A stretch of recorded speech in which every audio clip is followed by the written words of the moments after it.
Good morning class. बेटा आज हम अपना नया चैप्टर शुरू करेंगे, that is carbon and it's compounds. This chapter is very important. ये चैप्टर बहुत इंपॉर्टेंट है क्योंकि इस चैप्टर में आप बहुत सारे नए कंसेप्ट्स पढ़ेंगे and this led your foundation of chemistry also. Chemistry का जो ऑर्गेनिक इनऑर्गेनिक पार्ट है वो हम पढ़ते हैं। तो organic part basically deals with carbon, so this chapter is very important from that point of view also. So understand this subject, understand this topic very clearly. Now I am going to start your next chapter, that is carbon and its compounds. So सबसे पहले हम ये समझेंगे what is carbon. Carbon क्या है बेटा? Carbon is a compound, carbon is a element basically. Carbon is that element having atomic number 6 and atomic mass 12. Carbon वो element है जिसका एटॉमिक नंबर जो है वो तो 6 है, लेकिन उसका जो एटॉमिक मास है दैट इज 12। तो that is carbon.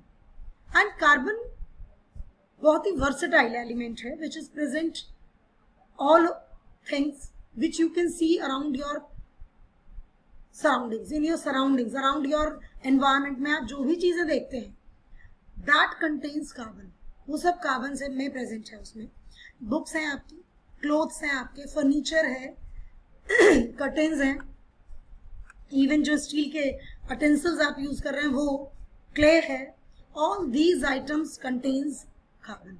So this chapter is very important, understand it properly. So what is carbon? Carbon is an element having atomic number 6 and atomic mass 12. So now we will study about occurrence of carbon. Carbon हमारी कौन कौन सी surroundings की किन किन चीजों में present है बेटा? Carbon is found in atmosphere, आपको पता है कार्बन डाइऑक्साइड की फॉर्म में कार्बन प्रेजेंट है। Inside the earth crust and in all living organism, सब लिविंग ऑर्गेनिजम्स में प्रेजेंट है। हम जो आटा लेते हैं रोटी के रूप में, चावल खा रहे हैं या कोई भी चीज, हम जो प्लांट प्रोडक्ट खा रहे हैं या एनिमल प्रोडक्ट खा रहे हैं, ऑल कंटेन्स कार्बन, सब में कार्बन है। Carbon is present in fuels like wood, coal, charcoal, coke, petroleum, natural gas, biogas and marsh gas. बाकी चीजों का मतलब आपको समझ आया होगा।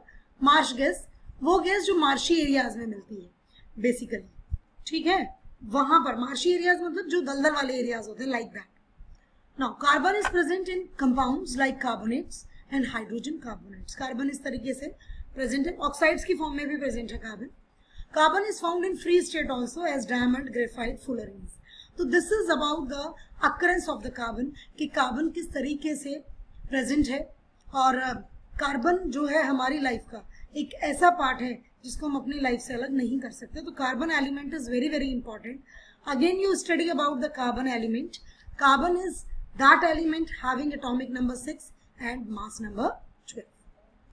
Now bonding in carbon, basically carbon में कोवलेंट बॉन्डिंग प्रेजेंट है। तो सबसे पहले अब हमें यह समझना होगा कि कोवलेंट बॉन्डिंग क्या होती है। कोवलेंट बॉन्डिंग का मतलब है शेयरिंग ऑफ इलेक्ट्रॉन। आप अपने फ्रेंड्स के साथ बहुत सारी चीजें शेयर करते हैं ना, तो ऐसे ही जब कार्बन एटम किसी दूसरे एलिमेंट के एटम के साथ या अपने ही एटम के साथ अपने 4 इलेक्ट्रॉन शेयर कर बॉन्ड बनाता है, that bond is known as covalent bond, means the bond which is formed by the sharing of electrons is known as covalent bond. अब हम इस पॉइंट को थोड़ा सा ज्यादा समझेंगे, कैसे कार्बन बॉन्ड बनाता है। We know that the atomic number of carbon is 6. हमें पता है कार्बन का जो एटॉमिक नंबर है वो 6 है, and the electronic configuration or the electronic arrangement is 2,4. So it requires 4 more electrons to complete its octet. अपना ऑक्टेट कंप्लीट करने के लिए उसे 4 और इलेक्ट्रॉन्स की जरूरत है।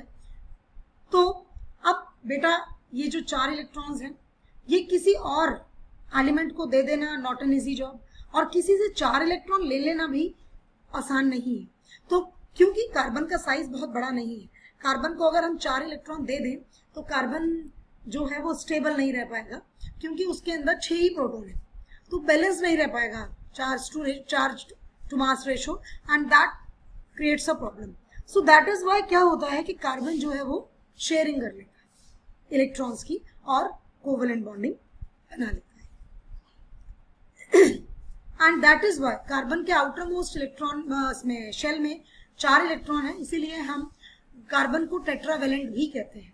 टेट्रावेलेंट का मतलब टेट्रा मीन्स 4, वेलेंट मीन्स उसकी वैलेंसी, कि carbon has 4 electrons in it outermost shell, या carbon requires 4 more electrons to complete its octet, क्योंकि नंबर दोनों बराबर है, तो इसकी वैलेंसी और इसके valence electrons both are equal, both are same.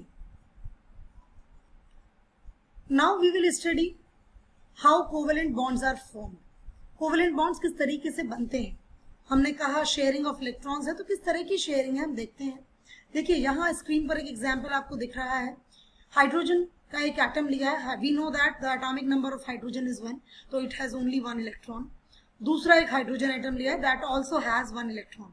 When these two hydrogen comes near to each other, by sharing these 2 electrons they form a bond.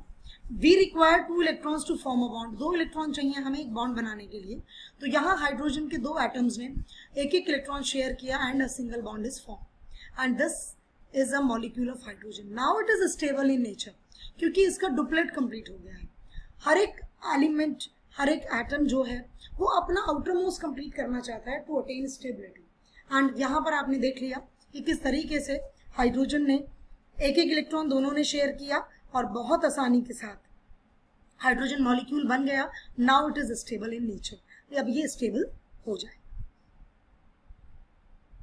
You can see the formation of oxygen molecule and nitrogen molecule also. We know that the atomic number of oxygen is 8 और उसका configuration है 2,6, ठीक है। तो 6 electron जो outer most में है उनमें से 2 इलेक्ट्रॉन एक एटम ने और 2 इलेक्ट्रॉन एक एटम ने शेयर किए। हमें एक बॉन्ड बनाने के लिए 2 इलेक्ट्रॉन चाहिए, तो यहाँ पर 4 इलेक्ट्रॉन्स हैं, तो डबल बॉन्ड बनेगा and now oxygen molecule is form. Now it is stable in nature, क्योंकि इसका ऑक्टेट कंप्लीट हो गया है। Same case with the nitrogen, the atomic number of nitrogen is 7 and electronic configuration is 2,5। It requires 5 more electrons to complete its octet, 3 electrons to complete its octet। so nitrogen के 2 atoms 3 electrons को share करते हैं, triple bond बना लेते हैं and in this way it forms a molecule and this is again stable in nature. तो this is covalent bonding. Covalent bonding means sharing of electrons with the same और other kinds of atoms to complete the octet and the molecule is stable. जो molecule है वो stable, या atom जो है वो stable हो जाता है। So this is for today. Thank you and have a good day.